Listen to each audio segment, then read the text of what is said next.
Thanks to all of you for finding the time and affording me this opportunity to express my thoughts. As I prepare to relinquish the command of one of the most elite formations of the Indian Army, I am sanguine that the situation here in Kashmir, in the valley, is peaceful and stable, and that the Chinar Corps, over the last 16 months that I have been at the helm, has strived hard to valiantly guard our borders, nix and negate numerous attempts at infiltration by inimical elements, while also simultaneously prosecuting a very robust and successful counter-terrorist campaign within the Kashmir Valley.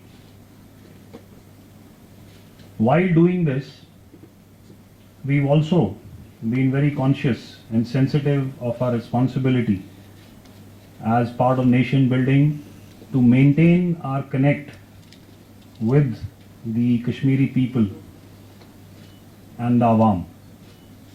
In this, as you are aware, we've initiated numerous programs and initiatives to make sure that we are always and at all times with the people of Kashmir.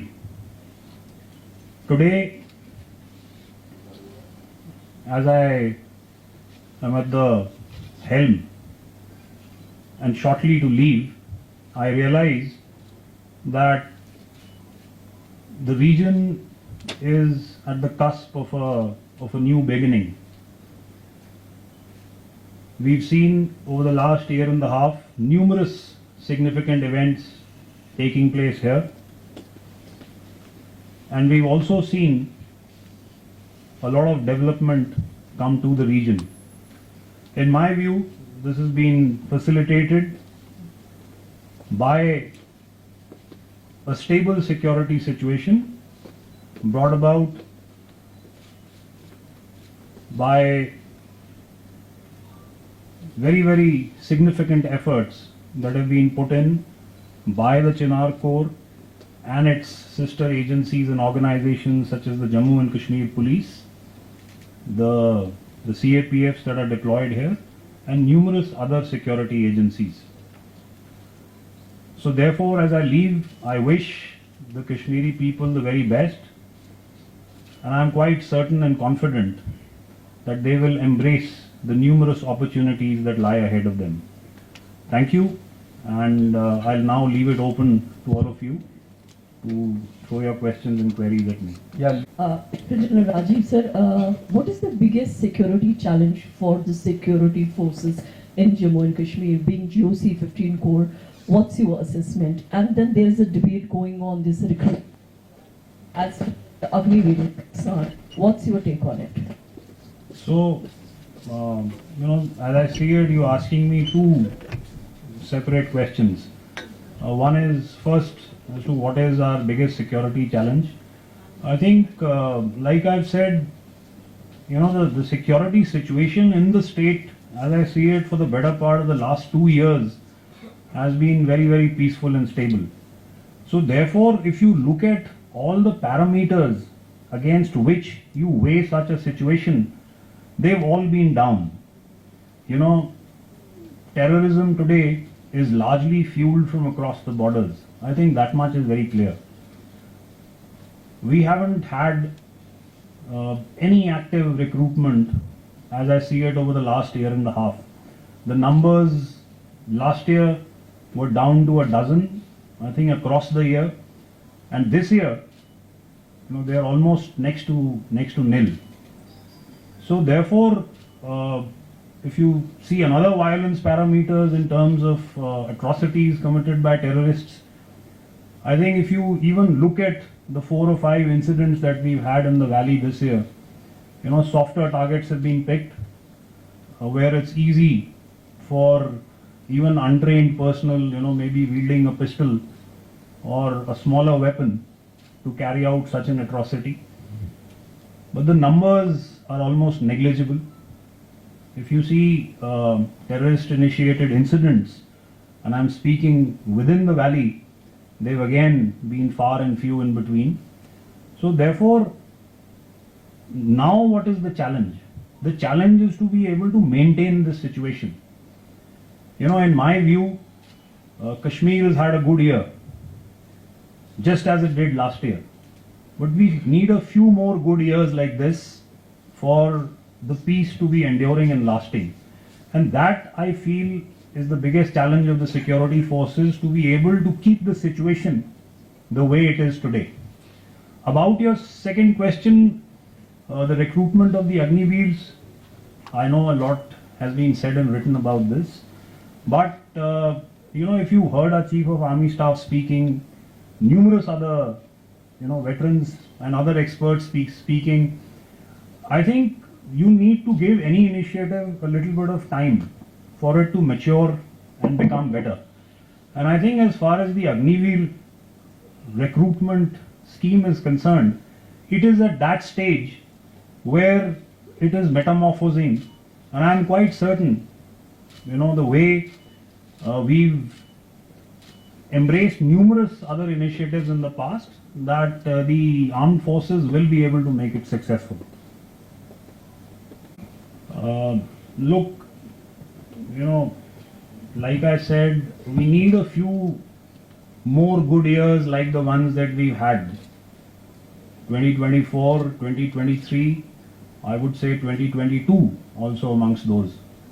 But I again want to say that for this peace to be enduring and lasting, we need to go through this process for a few more years. And therefore, whether it is the counter-infiltration grid on the line of control or the counter-terrorism grid that is deployed in the valley, it has to be maintained and sustained, because we are possibly in the consolidation phase, and therefore, in my view, no dilution of the grid is either recommended, and I definitely am not a proponent of that at this stage. It is a challenge now to sustain it. So what's your assessment as of now about the active terrorists in Kashmir Valley especially? So, the official numbers which the multi-agency committee has put out are approximately 80. And if you see, that's the lowest number in many years. When I came here last year, we were looking at numbers past the 100-figure mark. Now that figure has come down.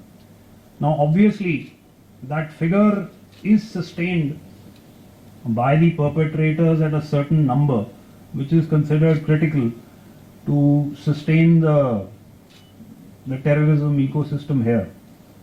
It has been the endeavor of the security forces to actively and aggressively bring these numbers down, and I think we've succeeded. Now the official figure is at 80, and I'm quite confident that the way we are going ahead, and we are prosecuting our operations in a manner where we are utilizing every wherewithal and means at our behest, I think these numbers will keep going down. So already at 80, we could be looking at an even lesser figure, maybe by the mid of next year. I'm keeping in mind that we are almost knocking at the doors of the winter. Yeah, Mr. Bandhu.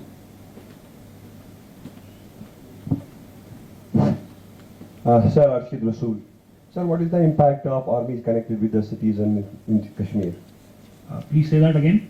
What is the impact of armies connected with the citizen in Kashmir? Look, I said right at the outset that we are very conscious of our responsibility as far as nation building is concerned. We premise our outreach to the Kashmiri people and the Awam on certain pillars. And let me spell these out. The first one is education, the second is the youth, third is women, the fourth is promoting culture. So if I was to quickly just run through each of these pillars, as far as education is concerned, You are aware that we've spearheaded many pioneering schemes. You know, we've got 28 Army Goodwill schools that are spread across the valley, and I feel that through these, you know, we can shape the personalities of young children and make them realize as to what is good for them, what are the opportunities that lie ahead of them, and how, you know, they can realize these. You've heard of the JK where we sponsored as many as 900 students. We've invested about 37 crores over the last 3 years, and this will continue because most of these students are going to colleges and universities that have been carefully and deliberately identified and picked, and you know, the students are in 4-year programs that they are attending. You heard of the Super 50, which trains and prepares students for stringent exams such as the NEET, IITs and the IIMs, and we are providing them the wherewithal and the necessary preparation that can prepare them for the very, very tough competition that is obviously there in these exams. Speaking about the youth, I know there are challenges such as, you know, ill influences, let me put it like that, drugs. I think that is a challenge that's staring us in the face, and these are areas that we are addressing. You know, as an organization we can do only as much, and sometimes I get the feeling that what we do is only like a little drop, but please remember that without that little drop, even the ocean would be a drop lesser. Women's empowerment, I know that young girls and women in Kashmir have aspirations like all other women in our country, and we are trying our best to make sure that some of these aspirations and opportunities are made aware to them so that they can realize them and they can give wings to their dreams. Sports and culture, you know that we are behind every sports initiative. We look for talent, we try and support them in the best way that we can, and you're aware that some of these children, youth from the region have gone and brought laurels to the country. And lastly, promoting culture, you know, we are very conscious that this is a place where there is so much history and tradition and culture. So, you know, whether it is showcasing to the people, you heard of the recent inauguration by the Lieutenant Governor about the light and sound show at Bunyar. You the other day saw almost 10,000 girls getting together and setting a record in Baramulla. So these are small initiatives that we are taking, and that's primarily because we are aware of our responsibility towards nation building. And even as we move ahead, we shall remain committed to this and our connect with the people. Yeah, Asif, you had a question.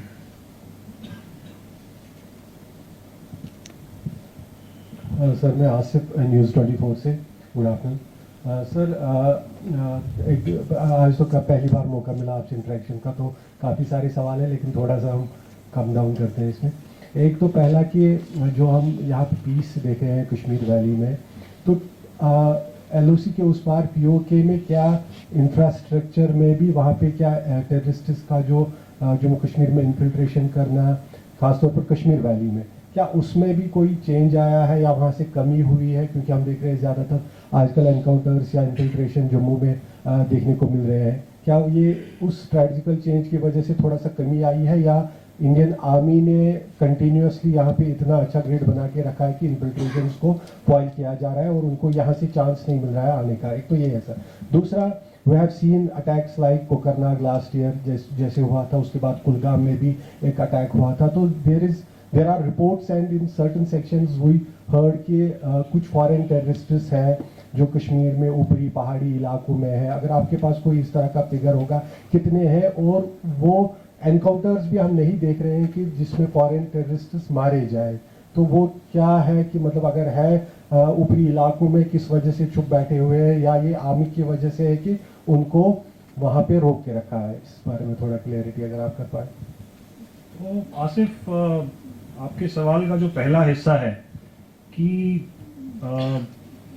Infiltration और line of control के उस पार क्या infrastructure है, कम हुआ है पहले से, तो बेशक जैसे आपने कहा यहाँ पे काउंटर इन्फिल्ट्रेशन ग्रिड स्ट्रांग है। आपको मालूम है कि एंटी इन्फिल्ट्रेशन ऑब्स्टिकल सिस्टम, जिसको हम फेंस भी कहते हैं, वो है, वो टेक्निकली एनेबल्ड है।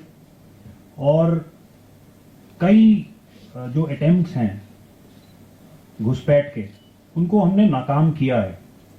अगर आप लॉन्च पैड्स और इंफ्रास्ट्रक्चर की बात करें जो लाइन ऑफ कंट्रोल के उस पार है, इस साल हमने देखा कि हालांकि इन लॉन्च पैड्स में लोग थे और हमें इंटेलिजेंस एजेंसी से इनपुट्स भी आ रहे थे कि ये कोशिश करेंगे, लेकिन उतने अटेम्प्ट्स नहीं हुए इस समर में जब वो नॉर्मली होते हैं, जैसे कि हमने पिछले सालों में देखा।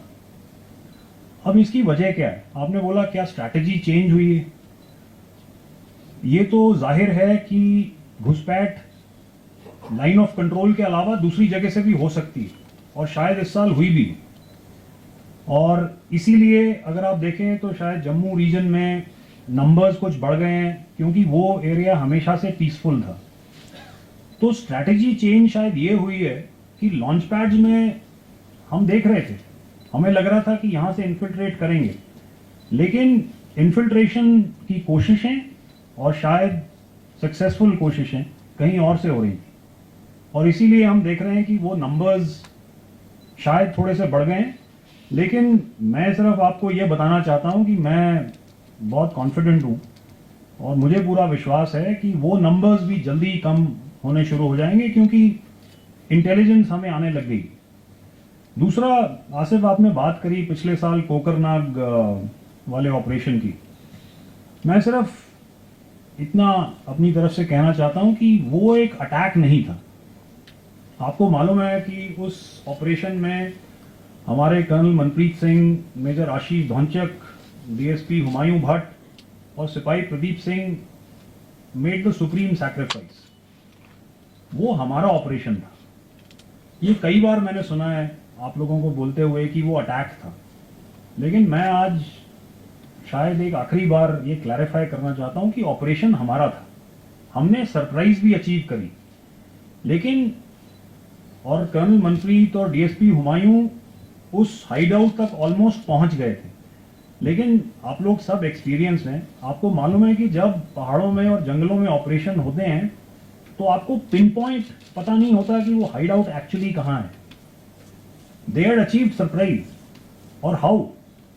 पूरी रात वो कॉलम्स चले थे, वो हाइडआउट सराउंड हो गया था, लेकिन लास्ट स्टेज में जब वो हाइडआउट के पास थे और वो आपस में मशवरा कर रहे थे कि एग्जैक्ट लोकेशन क्या हो सकता है, उस समय में काफी फायरिंग हुई और उन चारों को गोली लगी। और वो टेरेन ऐसा था कि हमें उनको वहां से इवैक्यूएट करने में भी प्रॉब्लम हुई। क्या वो फॉरेन टेररिस्ट थे?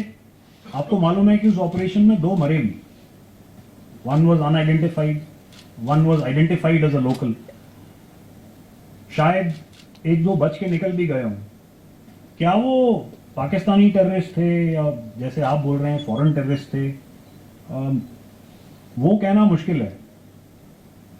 हाल ही में जो हमने ऑपरेशंस देखे हैं उसमें पीर पंजाल के उस तरफ जम्मू रीजन में आई थिंक हमारे पास काफ़ी संकेत हैं कि ये in all probability Pakistani terrorist हैं। यहाँ पर पाकिस्तानी टेररिस्ट नहीं मरे, ये मैं आपसे सहमत नहीं हूँ, क्योंकि 2 ऑपरेशंस में नॉर्थ कश्मीर में पाकिस्तानी टेररिस्ट भी मरे हैं। ये तो जाहिर है कि ऐसा होता है।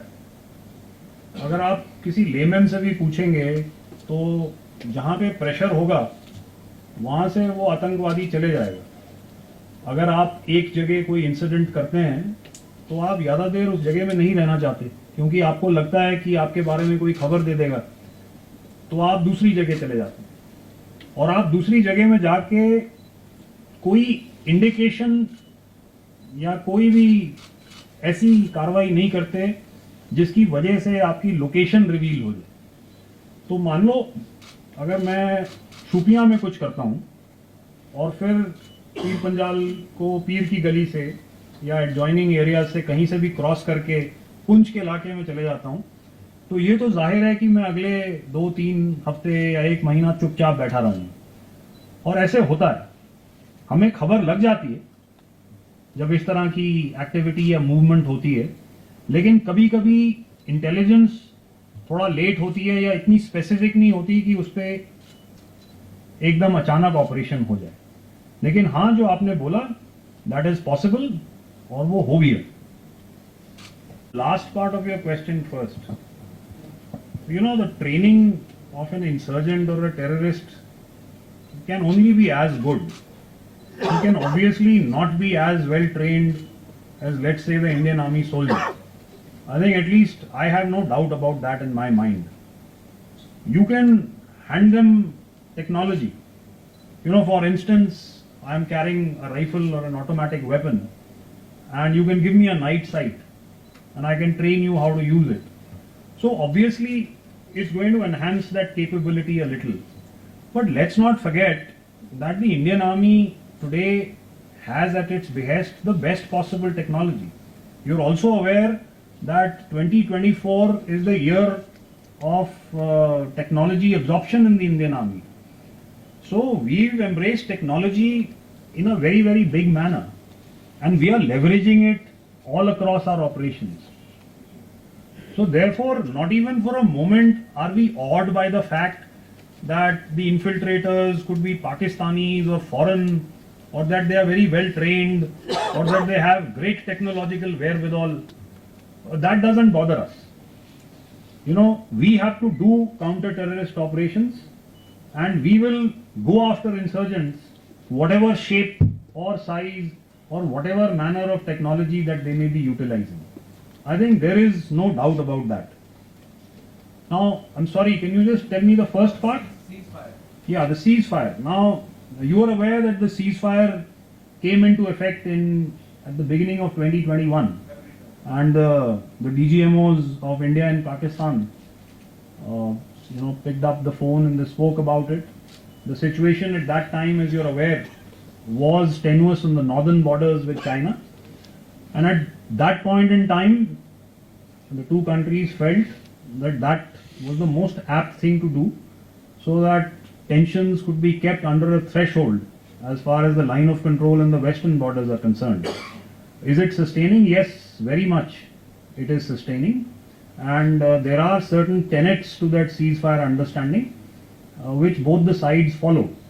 Every now and then, if any side has any exception to any activity that may have been prosecuted by the other side, those are brought to notice through various means. So there are hotlines on the line of control. The two DGMOs have hotlines and they have access to each other, and these are routinely brought to each other's notice. But the ceasefire understanding has sustained and still very much in force. Yeah, Ms. Kani. Hi sir, myself Zaira from Press Trust of India. Since we are talking about technology, I want to know from you that terrorists of late they have been using modern technology like ultrasets. So what are your comments on that? That is, ultra communication is, as you are aware, what the terrorists use. It has various layers of encryption, and while presently it is affording them the secrecy that they want, but I assure you that work is happening in that regard, and soon we will be able to crack that encryption, and I'm hoping that that will further dent the terrorist ecosystem and network. Mr. Farid.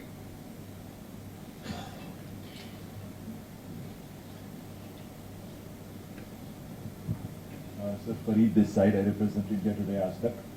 My question is vis-a-vis the use or weaponization of technology that was supposed to help societies, like we saw drones. And now what we're seeing in Israel, Lebanon conflict is the weaponization of mobile phones or pagers. So how big a threat is that if you talk of this particular conflict theater like Kashmir, because obviously people must have seen this, and we've seen how drones were used. So are you fearful, or should I say cautious about that particular aspect? And is the army basically molding itself or being cautious about it and then preparing itself for that particular aspect? Because that could be used anywhere, and in fact here also. Fareed, look, every time a new method is employed by any military force across the world, you always tend to take note of that, because you want to derive and draw your own lessons from it, so that you can incorporate what is relevant to you and prepare your army and armed forces accordingly.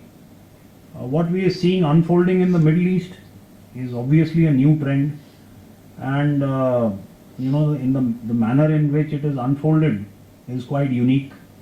So therefore, of course, we will analyze it, and we will put it into perspective, and then come to conclusions as to what is relevant and how it could affect us. And make no mistake, we will prepare for it, because we are an evolving army. We are very conscious of the threats and challenges that lie ahead in today's day and age. We are aware that technology can be used in many ways, and many creative ways of that, and we've seen the methods that you were mentioning. So therefore, yes, certainly we will analyze these developments, we will come to our conclusions, and prepare we shall, definitely, make no mistake. I have a part two as well. Talking of this absolute silence, the build up to this election, previously there were violence march. Obviously, the anti-terror grid has worked well. They have question of these drills have been on the run. But do you also see this as a kind of tactical silence from the terror outfits? Maybe they also want something political to change in Kashmir, and you also attribute it to that also, or do you think it's just the presence and the way security forces have handled the terror and basically kept them on the run, and they have not been able to do anything as far as these nations are concerned? Fareed, in a lighter vein, if I was just to have my little moment in the sun, then I would agree to what you said in the end, that we've done so well, that we've deterred and scared people off. But I am more pragmatic. Going into these elections, we had numerous deliberations and meetings at the highest level, at the functional level here in Srinagar, where we have the best role model of interagency cooperation and synergy. So yes, we put an architecture in place. We followed it diligently. We followed the regimen and the process to the T. The results are there for you to see. But just like there are questions in your head that why this eerie silence, those questions are there in our head also, and as they should be. As a good professional soldier, I must always see the other side, and therefore we are in the process of analyzing as to what possibly could have happened. Of course, the robust security architecture did deter, not only during the elections that have just been concluded, but even in the ones before that, or even, let's say, in other significant events such as the traditional pilgrimage that takes place. So our aim is always to put a system in place which will deter and deny. But we will definitely introspect and see as to what are the possibilities as we move ahead. I know various scenarios can unfold, and I assure you that we will always put forth the best version of ourselves and make sure that what we have achieved in the past can be replicated in the future. Yeah, ladies and gentlemen, last three questions. So, Mr. Khafil, you can ask your question. So Sohail, this side from Times Now Bharat. Jammu and Kashmir is going to make a transition, important transition 5-6 साल के बाद 10 साल के बाद फिर एक बार 8 अक्टूबर के बाद जम्मू कश्मीर में इलेक्टेड गवर्नमेंट होगी. So after 8th of October, what sort of security challenge can emerge? What is Army's reading? Are there any specific intelligence inputs with regard to emergence of any particular situation or scenario? Second, international conflicts are escalating, particularly the one currently in Middle East. So उसके Jammu Kashmir particularly Kashmir valley पे किस तरह के impact और implications हो सकती हैं? As far as specific intelligent inputs about any particular scenario unfolding after the 8th of October, and by that I mean you're obviously alluding to the results being announced that day. We don't have any specific inputs about any concerning situation that may arise. As a good citizen of the country, I can only presume that whatever happens after the 8th of October will also be good, and it will take, J&K in a positive direction. We've had a democratic process here after 10 years, and I'm sure it's for the good. I think the percentages that we've seen, the turnouts have been very encouraging. So, but if you were to connect what you said with what Fareed asked a little earlier, we always consider the situation as dynamic. And like I said earlier, from time to time we have to keep reviewing that if the situation is peaceful and stable, are all the parameters that govern that constant? No. I mean, they keep changing from time to time. And we keep a close watch on those parameters. And should a situation give an indication of arising, I assure you we will be prepared for it. As far as the conflicts that are ongoing, across the world, what kind of an impact that they have, you've seen